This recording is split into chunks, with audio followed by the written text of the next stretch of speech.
Boa tarde, pessoal. Hoje nós vamos dar sequência às nossas lives sobre Hapkido, defesa pessoal. E só recordando, né, nessa live de hoje nós vamos falar sobre para que serve a defesa pessoal. Né? Na última live nós falamos sobre o que é defesa pessoal e hoje nós vamos falar sobre para que serve, tá? Só recordando, na última live nós citamos 5 pontos, né, importantes. Quais são as artes marciais que abordam diretamente a defesa pessoal? Nós sabemos que muitas artes marciais hoje estão voltadas para a competição, né? São artes marciais que têm a sua parte de defesa pessoal. Eu citei Taekwondo, citei Karatê, né? São artes marciais que têm a parte de defesa pessoal e é uma parte da defesa pessoal que eu acho muito interessante, tá? Porém, muitas academias, muitos mestres têm deixado de lado essa parte de defesa pessoal, porque isso toma tempo, você tem que ensinar o aluno e você acaba pegando parte dessa aula que deveria estar treinando a defesa pessoal e perde a parte de competição. Então, como o foco daquele dojo, o foco daquela academia de arte marcial é a competição, então nada mais lógico que eles priorizarem, né, a parte de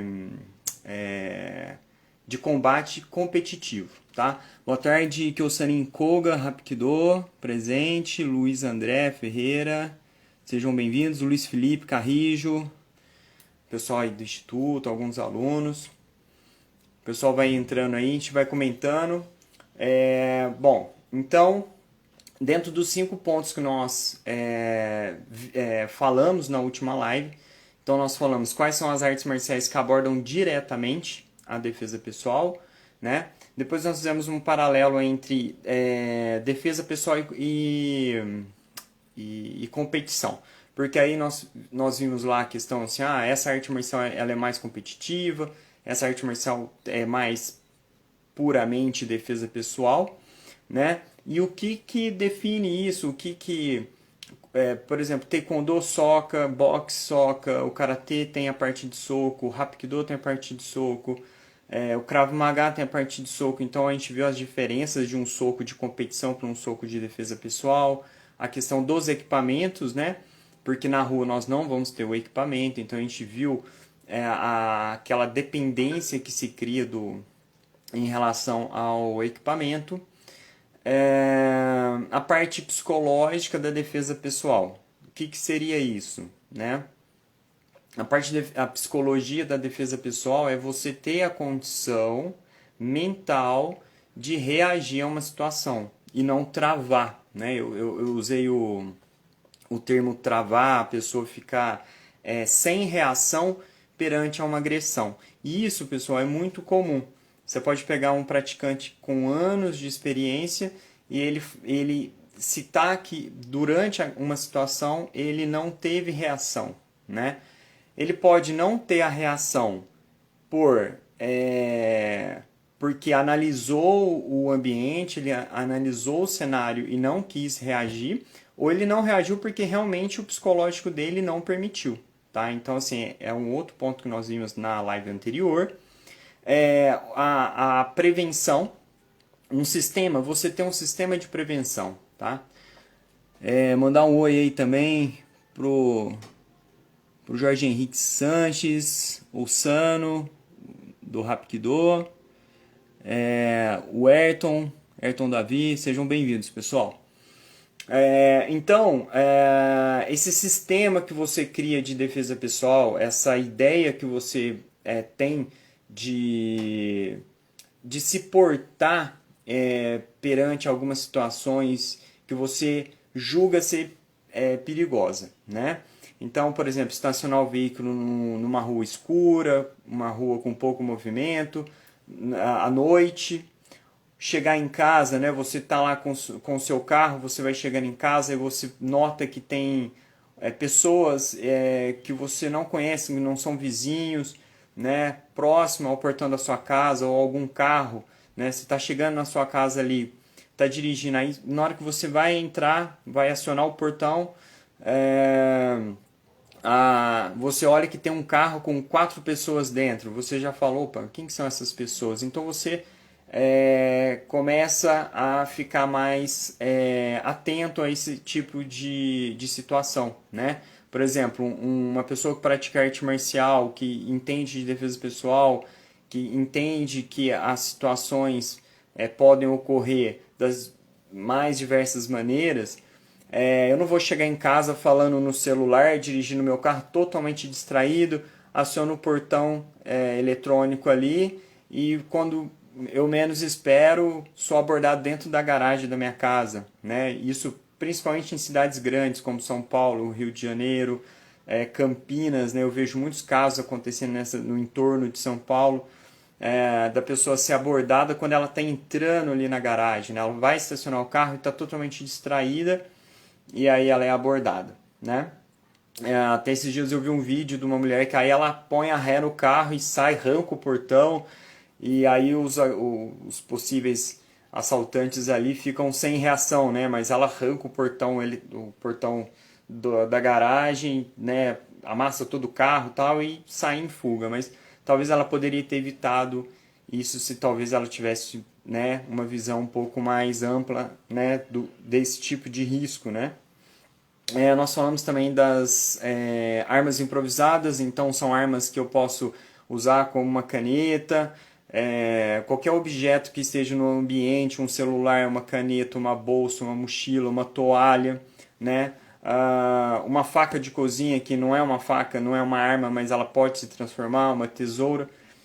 E o que é essa arma improvisada? Essa arma improvisada, ela é um objeto que eu torno uma arma naquele momento para equalizar uma situação. Né? Eu estou sozinho contra 2 agressores. Eu sei que a minha desvantagem é grande, né? 2 para 1. Então eu falo, bom, como que eu equalizo isso? Né? Como que eu luto contra 2 oponentes? Então as armas improvisadas elas vão nos ajudar nesse sentido, na equalização. Pode ser tanto um objeto qualquer, como uma caneta, um celular, como uma arma mesmo. Né? Você tem uma faca, ou até mesmo uma arma de fogo, que aí você já entra na parte de defesa pessoal propriamente dita. Né? Então, assim, foram esses 5 pontos, né, que nós discutimos. Mandar um oi aí também, Raul Cerice, Felipe Nazar, Mariana Bortotti, quanto tempo. Pessoal, Taufik Salum, entrou aí, fala Taufik. Rafael Leal. Pessoal, então a gente já iniciou nossa live aqui, nosso segundo tema, continuando a questão da defesa pessoal. O tema, né, um tema muito atual, um tema assim, muito discutido hoje entre os praticantes de artes marciais. E aí nós repassamos agora nesse início os 5 pontos, né, os 5 pontos que nós havíamos colocado na última live. E agora nós vamos entrar no tema dessa live, que é para que serve a defesa pessoal. Né? Então nós vimos o que é e agora nós vamos falar sobre para que serve. Né? Então o primeiro ponto assim, que eu acho que é importante ser abordado dentro da visão da defesa pessoal é o quanto aquela arte marcial te ensina, o quanto você aprende em todos os sentidos em relação à defesa pessoal. Né? Por quê? Porque a arte marcial de defesa pessoal ela tem que tornar possível a defesa pessoal. Né? Por exemplo, se eu vamos pegar, por exemplo, um policial. Hoje no Rapidon nós temos aí pelo menos de 5 a 7% dos alunos são policiais militares, civis, pessoas da área da segurança pública. Temos também agentes socioeducativos que trabalham na Fundação Casa. Temos profissionais da área de segurança privada que trabalham em bancos ou fazendo a segurança patrimonial em algumas empresas. Então essas pessoas estão com um contato direto com possíveis agressões, com possíveis abordagens, né? Principalmente quando a gente fala na polícia militar, que é uma polícia mais ostensiva, é uma polícia que está ali diretamente lidando na sua rotina com diversos tipos de agressores, né? E quando eu noto esses alunos treinando, eu vejo assim, nós vamos passar por uma parte de defesa pessoal. Então eu vou falar, olha pessoal, hoje nós vamos abordar uma situação de defesa pessoal, por exemplo, com agarramento, quando a pessoa está te segurando. Porque nós temos a defesa pessoal com defesa de soco, uma defesa de chute, uma defesa contra um agarramento, né? E aí eu vejo que os policiais, eles treinam com mais ímpeto, eles treinam com mais vontade, né? E às vezes eu tento estimular os outros alunos, mas aquele aluno, às vezes, ele está ali, mesmo aprendendo a parte de defesa pessoal, ele está ali mais para se socializar, ou por uma prática de atividade física, e ele, por algum motivo, ele gostou do Hapkido, ele está ali treinando, mas o foco dele, a necessidade dele não é voltada 100% para uma defesa pessoal. Então, por mais que eu ensine o movimento, eu sei que aquele aluno ele está ali porque ele gosta daquela prática, né? E quando você ensina um policial, eu noto que eles dão muito valor à parte de defesa pessoal, treinam com muita vontade. E aí nós sabemos o porquê disso, porque no dia a dia deles, a tensão que é gerada, a cada abordagem, a cada chamada ali da polícia por uma briga ou por um desentendimento de festa ou qualquer qualquer outra situação, eles vão ter que estar 100% preparado, né, para agir numa situação onde um agressor venha para cima do policial tentando, ou muitas vezes pegar a arma do policial, tentar derrubar o policial, bater, enfim. Então o pessoal da segurança pública, em geral, treinam com muito mais vontade, né? Mas o objetivo da defesa pessoal é tornar possível a defesa, né?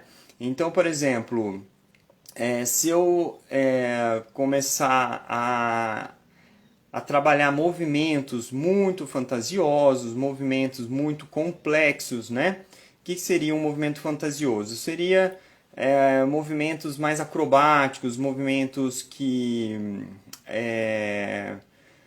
não dificilmente seriam usados numa defesa pessoal, né? E usar e colocar isso para o aluno que isso é a defesa pessoal, talvez seja um erro. Então o aluno ele tem que buscar, quando treinar a defesa pessoal, o mais simples, o mais objetivo, o mais rápido, né? Então assim, seguir esses princípios, né, de treinar o que é simples, o que é rápido e o que funciona, né, numa defesa pessoal. Ah, professor, então você vai me falar que a questão da defesa pessoal, os chutes aéreos, o que no Hapkido, né, a corrida na parede, chutar, não serve para defesa pessoal? Eu falo, olha, não seria o mais indicado, né? Um chute alto, por exemplo, eu não sei, eu posso estar num piso escorregadio, eu posso estar com uma roupa muito agarrada ao corpo que não me proporciona flexibilidade, né? Então, muito mais vantajoso para o aluno pensar em movimentos baixos, movimentos rápidos, movimentos simples, né? Movimentos que atingem articulações. Então, a arte marcial de defesa, pessoal, ele tem que preparar o aluno nessa questão de saber tornar possível a defesa pessoal, né? Então, você ter condições de fazer movimentos simples e eficientes, né? O resto, a parte acrobática, os movimentos bonitos, os movimentos, é uma outra parte da arte marcial que pode ser explorado também, não tem problema nenhum. Eu acho que o artista marcial ele tem que saber um pouco de cada coisa, ele tem que ser completo, né? Ele tem que ter a possibilidade de fazer movimentos simples e complexos, mas quando nós pensamos em defesa pessoal, o foco ele tem que estar mais no que é simples, no que é eficiente, né? Então evitar movimentos complexos, tá? Então a arte marcial, a defesa pessoal, ela vai tornar possível você reagir perante uma situação. Então você vai saber como derrubar uma pessoa se for necessário, como golpear partes sensíveis do corpo quando necessário, né? Então eu sei que se eu atingir um grande músculo, por exemplo, o músculo da perna, o quadríceps, que são músculos grandes, longos, ou às vezes o músculo peitoral, que é um músculo forte, um músculo grande, não vai ser tão eficiente se eu atingir articulações ou pontos, né, às vezes de pescoço, região do rosto, nariz, os olhos, né? Por quê? Porque são regiões muito mais sensíveis, com muito mais terminações nervosas. Então eu sei que se eu conseguir atingir meu oponente em uma região do rosto, por exemplo, principalmente nariz, a região dos olhos, eu vou neutralizar, eu vou evitar que ele prossiga com a agressão, né? Então, assim, para ser possível a defesa pessoal, não adianta eu ficar fazendo uma sequência de chute, por exemplo, ou socos, né, numa região de grande resistência. Eu teria que buscar regiões mais sensíveis, o mais sensível possível para surtir um efeito mais rápido, né? Então, defesa pessoal isso, ela serve para isso, ela serve para tornar você capaz de entender esse sistema e você conseguir aplicar isso numa situação real, né? Outro ponto que eu acho importante é a questão a defesa pessoal, ela serve muito na questão de você ter uma visão diferente em determinadas situações, né?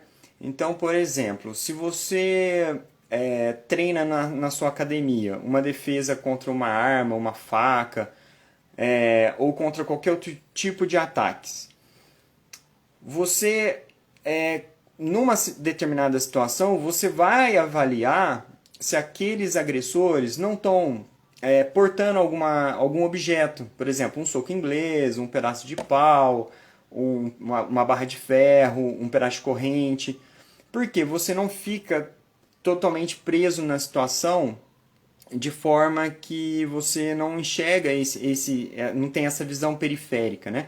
Então a sua visão ela é meio ampliada, né? Então eu estou vendo aqui, quando a pessoa vem, né, me empurra ou bate a mão no meu peito, e né, eu noto que ele está com a mão na cintura, ele pretende pegar algum objeto, eu não sei se isso pode ser uma faca ou uma arma. Então eu consigo fazer essa leitura, né? Eu faço ali um raio-x ali da situação e falo, opa, essa pessoa ela pode estar armada, né? Na última live eu citei também de um aluno que foi abordado em uma viagem até São Paulo, né? E ele resolveu não reagir porque ele notou que tinha um grupo próximo ao agressor que poderiam ser amigos. Ele falou, bom, pode ser que aquelas pessoas estejam dando cobertura, né? Então ele resolveu não reagir porque ele fez essa leitura. Ele não ficou preso só na abordagem do agressor. Ele conseguiu notar que havia mais pessoas, né, que poderiam entrar ali naquela situação e complicar tudo. Então essa visão periférica de você fazer essa leitura, né, ela vem da defesa pessoal, quando você treina isso. Então na academia, por exemplo, na parte de defesa pessoal, é importante você treinar as técnicas contra mais de um oponente, né? Então eu estou treinando defesa pessoal, eu e o meu parceiro de treino, né? E aí o professor fala, bom, agora nós vamos fazer uma situação diferente, nós vamos colocar duas pessoas te atacando, 3 pessoas. Então você começa a criar uma memória, criar uma visão de que, opa, é possível me defender de mais de um oponente, né? Mas isso é muito mais difícil do que eu imaginava. É possível? Mas é muito difícil. E como que eu faço isso, né? Então você começa a entender e a fazer essa leitura, né, contra mais de um oponente. Então você não fica com aquela visão de túnel, né, aquela visão assim, só para frente. Não, você consegue ampliar a sua visão. Então isso é muito importante dentro da defesa pessoal. Você treinar situações onde há mais de um oponente, né? E muitas vezes esses possíveis oponentes, essa simulação que você faz dentro da academia, ela deve ser feita com a pessoa segurando às vezes um objeto, né, de ataque, um bastão, enquanto o outro vai chutar, enquanto o outro vai tentar te agarrar. Então nota que há várias situações que podem ser trabalhadas com pessoas te abraçando, tentando te agarrar, né, pegar pelo pescoço ou pelo tórax, enquanto o outro tenta te acertar com um bastão, enquanto o outro vem com ataques de braço ou de perna, né? Então eu consigo trabalhar essa dinâmica, trabalhar uma dinâmica de defesa pessoal contra mais de um oponente. Então, para que serve a defesa pessoal? Para te dar essa noção. Porque se eu ficar todo o treino treinando um a um, e numa determinada situação você se vê contra mais de um oponente, você vai falar: não, calma aí, eu nunca estive numa situação dessa. Eu não sei como é lutar com mais de um oponente, né? Então, assim, a arte marcial, ela tem que te preparar para essa situação também, contra um, dois, três oponentes, né? E também te dá essa visão, né? Olha, esse tá com uma faca, esse tá com um bastão, então são diferentes tipos de agressões. Então, como que eu lido com isso, né? Então, essa visão periférica, trabalhar essa visão periférica. E um terceiro ponto é entender um pouco mais a fisiologia humana, é você entender como que o corpo funciona, né? Igual comentei no segundo item da live. O fato de você levar um chute na perna, num músculo grande, num músculo forte, não quer dizer que você, com esse chute, a situação está totalmente perdida. Assim mesmo, se você aplicar esse chute, você sabe que o nível de impacto desse golpe no oponente vai ser mínimo, né? Então, um praticante de arte marcial ele tem que sempre proteger as partes mais sensíveis do corpo, pescoço, os olhos, a boca, o nariz. Então a guarda sempre é importante, né? Mas eu entender que não quer dizer que o fato de levar um chute, levar um soco, isso vai me levar ao nocaute, né? Isso não quer dizer que o fato de levar um golpe, tudo está acabado, né? Eu acho muito importante entender isso porque o corpo, por mais que ele seja sensível, né, a N situações, né, ele também, por outro lado, é muito resistente. O nosso corpo ele tem uma resistência muito grande, né? Então, por exemplo, pode ser que eu leve uma sequência de golpes, de socos e de chutes e eu continue em pé. Então, eu acho que é importante a defesa pessoal trazer isso para o aluno. Essa capacidade de se manter em pé e mesmo sendo golpeado, né, ele consegue manter uma postura, ele consegue se desenvolver dentro ali da defesa pessoal, até mesmo se ele tem a intenção de sair correndo, né, ele está ali contra dois agressores, né, sendo atacado, ele consegue se proteger a ponto de ter condições de pedir socorro, de sair correndo, ou até mesmo reagir contra esses agressores, né? Então, voltando à questão dos policiais, né? Voltando à questão de todos os profissionais da área da segurança pública e privada. Quando você vai fazer uma abordagem e o seu oponente ele está sob efeito de drogas, nós sabemos que a pessoa ela perde o senso comum ali, ela perde a sensibilidade normal de um ser humano. Então, às vezes, você pode fazer N coisas, né? Você pode jogar um spray um spray imobilizante, você pode dar um golpe, você pode bater que aquela pessoa está se debatendo, está tentando reagir o tempo todo.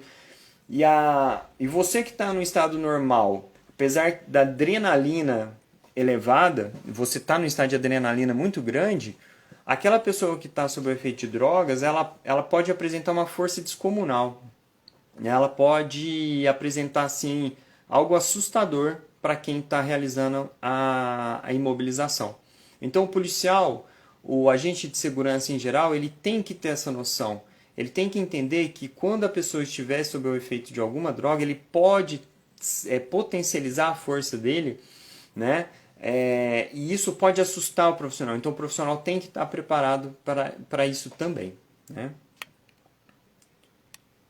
Então, pessoal, eu acho que isso é um ponto muito importante, entender que o corpo é resistente, que eu posso receber vários golpes e isso não causar nenhum dano a mim, né? É lógico, se a pessoa ataca e durante esse ataque ele me atinge em uma região muito sensível, as chances, né, de ser imobilizado é maior, tanto para você quanto para o seu oponente, né? Então, sabendo disso, se a arte marcial te preparou para uma defesa pessoal, você tem que entender que você tem que preservar as suas partes sensíveis, né? E você tem que buscar atingir esses pontos sensíveis do seu possível agressor. Então, ter essa noção, né? A defesa pessoal serve muito para isso, né? Inclusive, o que eu comentei na última live foi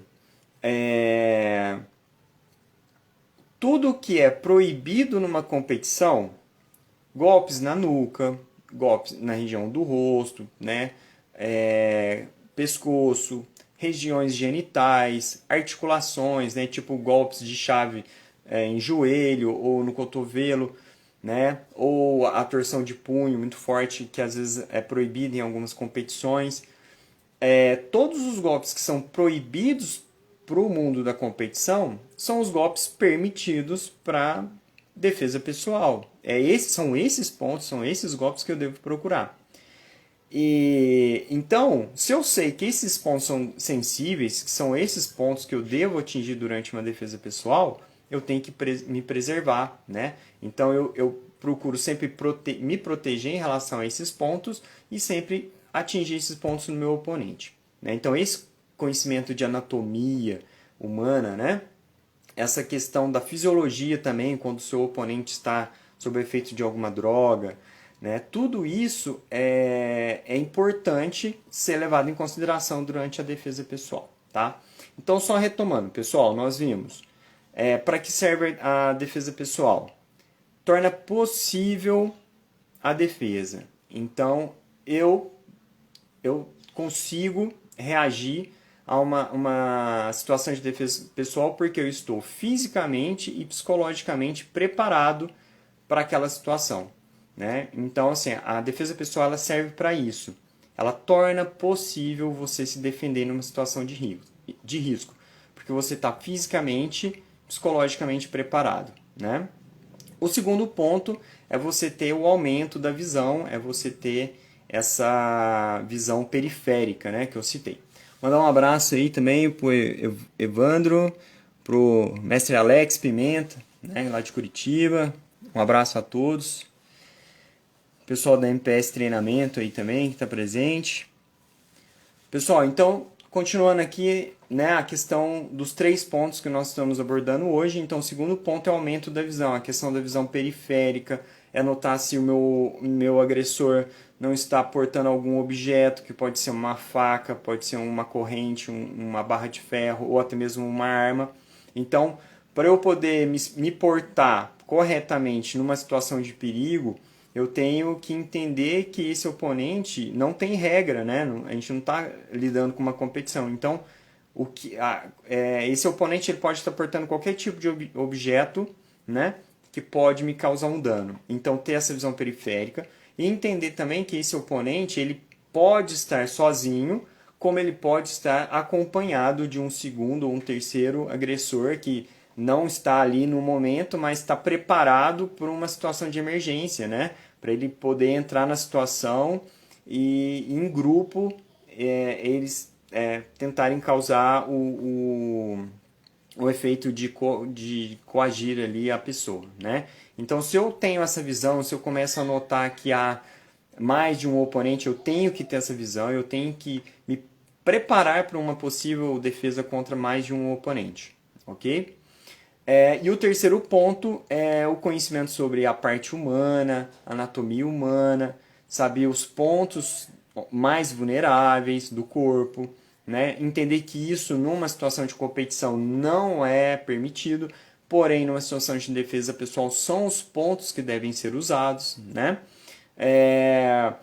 Para o pessoal da área de segurança pública e privada, né? Policiais, agentes socioeducativos, né? Pessoal da vigilância privada, entender que quando o meu agressor está sob efeito de drogas, ele vai ter a sua força potencializada, ele vai expressar muito mais força. Expressando muita força, isso pode assustar o agente, né? O agente de segurança. Ele pode se sentir numa situação onde ele não vai dar conta, né? De promover aquela imobilização. Ele acha que ele talvez não consiga. Então ele tem que ser preparado para isso. Né? Então ele tem que entender que se numa situação de defesa pessoal o agressor expressa uma força descomunal, que aquilo, né, é o efeito da droga. Né? Então eu tenho que saber lidar com isso para que não haja um apavoramento ali e a pessoa acaba se complicando ainda mais. Né? Então a questão da defesa pessoal ela vai ser importante nesse sentido. Ok? Então, é isso aí, pessoal. Esses são os 3 pontos. Nós abordamos 5 pontos na primeira live, que eu citei no começo da live de hoje, né? Falando sobre o que é defesa pessoal, né? E hoje nós falamos sobre para que serve a defesa pessoal, o que ela te promove, o que ela vai trazer, quais são os benefícios, né? Que a defesa pessoal traz para o praticante, né? Levando em consideração também, né, o que eu citei no começo da live, que muitas pessoas procuram a arte marcial com o objetivo de praticar uma defesa pessoal porque acha bonito, porque acha interessante. E lá no treino, ele acaba se apaixonando muito mais pela questão da arte marcial como um todo, filosofia, a parte de disciplina, né? Tanto que é comum, né? O aluno às vezes, olha, eu vou trazer meu irmão, vou trazer meu filho, vou trazer minha esposa. Então, assim, a questão de familiares, né, treinarem assim em grupo é comum, porque a pessoa começa a notar os benefícios, né, da arte marcial, não só no efeito de defesa pessoal.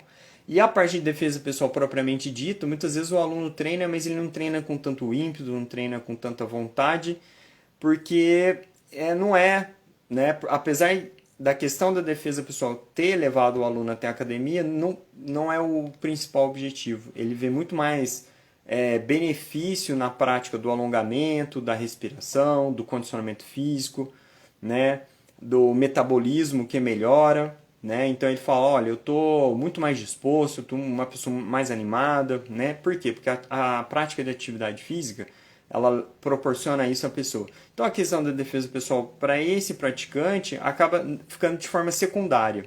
Ele aprende a defesa pessoal, mas não é o foco principal, né? Já os agentes de segurança pública, em geral, pública e privada, né? Eu já noto que eles enxergam a arte marcial, enxergam a defesa pessoal como uma ferramenta de trabalho, né?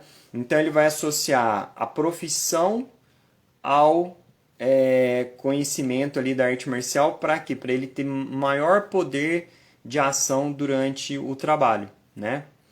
Então é isso, pessoal. Então, o que é defesa pessoal e para que serve a defesa pessoal, nós concluímos dentro desse pensamento, desse raciocínio, né? A live vai ficar gravada, depois quem tiver qualquer dúvida pode mandar um alô, né? Deixa um recado pra gente, que nós vamos discutindo, e até também para a gente poder discutir novos assuntos, novos tópicos, né? Tanto da defesa pessoal quanto da arte marcial em geral, né? Porque temos muito o que falar, né? A arte marcial é um mundo à parte, né? A arte marcial ela tem, como eu citei agora há pouco, sobre os benefícios da arte marcial. Então, ela tem a parte filosófica, tem a parte de defesa pessoal, tem a parte de física mesmo, a parte mental, né? Então, se nós formos separar todos esses tópicos, teremos aí várias lives, e é legal que vocês deixem aí recado, ou deixe uma sugestão, né, para que a gente possa utilizar para as próximas lives, ok? Mandar um abraço aí pro Dirceu, aluno lá do Instituto, faixa vermelha, Fábio Miyake, João Marim, lá de São José do Rio Pardo e Mococa. Grande abraço aí, pessoal, do Rapkido, lá do professor do Sabonim, João Marim. Pessoal, muito obrigado. Agradeço a presença de todos. Quem não assistiu, pode estar assistindo no Instagram. A live vai ficar gravada. E logo, logo, novos temas e novos assuntos, ok? Muito obrigado. Um grande abraço a todos.